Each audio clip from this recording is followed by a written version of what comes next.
Morning YouTube, just doing a quick video. Needed to work on the Gravely 424, and then we're going to replace the throttle cable. Here we go.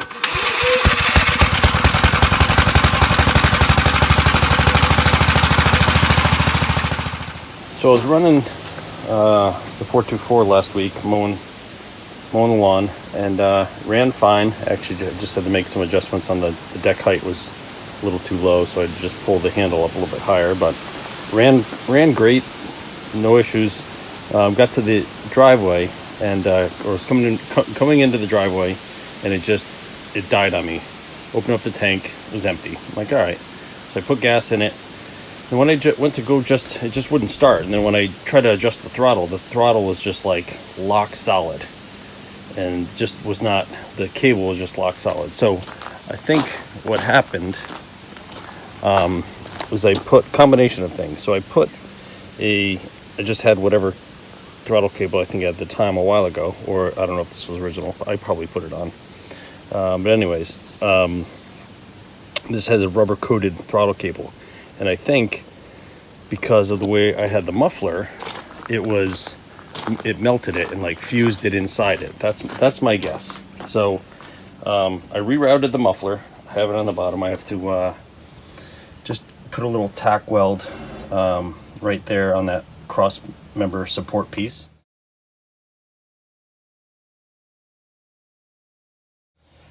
Just a heads up, this is stainless steel.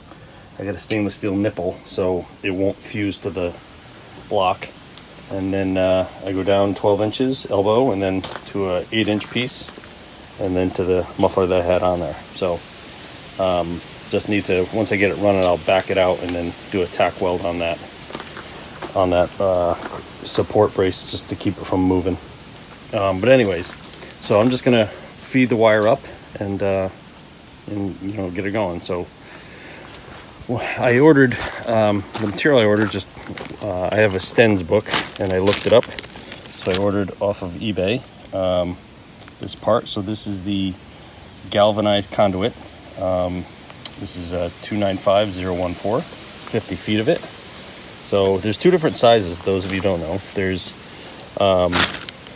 this 732nd, which is I believe 214 thou, and then there's this type of conduit, which is slightly smaller, and it's 188 OD. So 732 piece, and then I also ordered 732 wire to go into that. So that part number is 295603. So basically just ordered 50 feet of it, because you pretty much consume, on any of these tractors, you pretty much consume about 5 feet at a time. So I should have plenty for a while with this. So let me cut a piece and get it going. All right, so I cut the length, added the I don't know I forget what it's called. It's just a a connector at the end. This goes inside the tractor. This is down by the carburetor. So I cut it to length, added a little bit of length to both things, just because it was a little tight last time. So, and then now I need to get the need to put the Z-bend in this piece. So let me get the tool. All right, so doing this is the Z-bend tool. This puts the basically the Z-bend in the end of it, so it can connect to basically connect to the throttle linkage. So there's the number for a Z-bend wire bender for Oregon 42-455.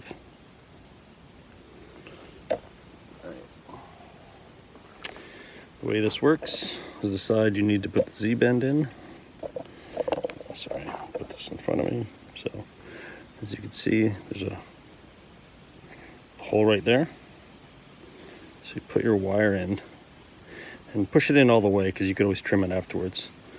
But basically you push it in all the way, and you do a bend.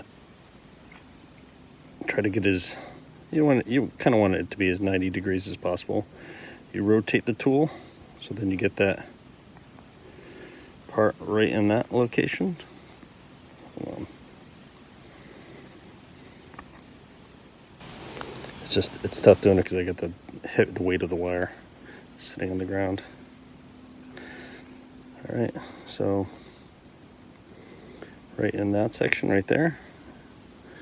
Bend it the opposite way. And there's your Z-bend.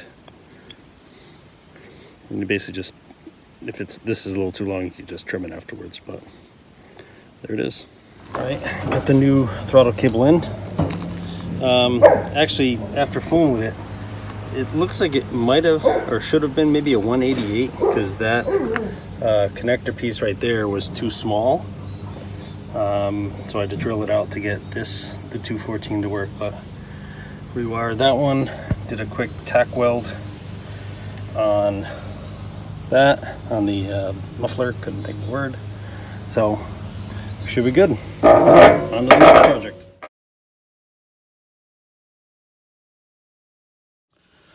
So I'm trying to get this starter for the Pro8 back together. So all the brushes, I cleaned it up. All the brushes are, they're spring loaded. So, but the problem is these are like spring loaded and it's tough to get out. So without a fixture, it's really tough. So made up this piece of thin clear plastic to try to get it back together. So I'm gonna try this, see if this works. All right.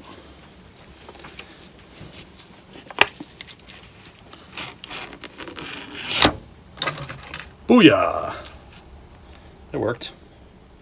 Getting it in the first time is tough, but so now I gotta make sure, I don't know where the screw heads are.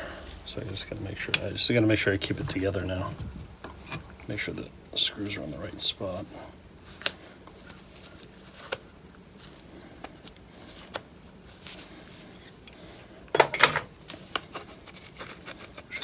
I think it's a step in here too.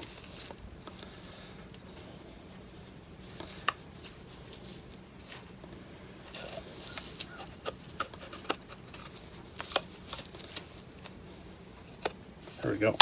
Oh, almost lost it. I get the screws in.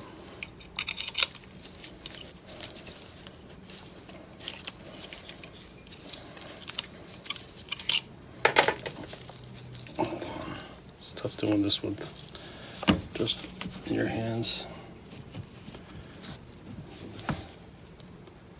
Trying to see if, yeah, there it is, like there. Gotta go over just a little bit.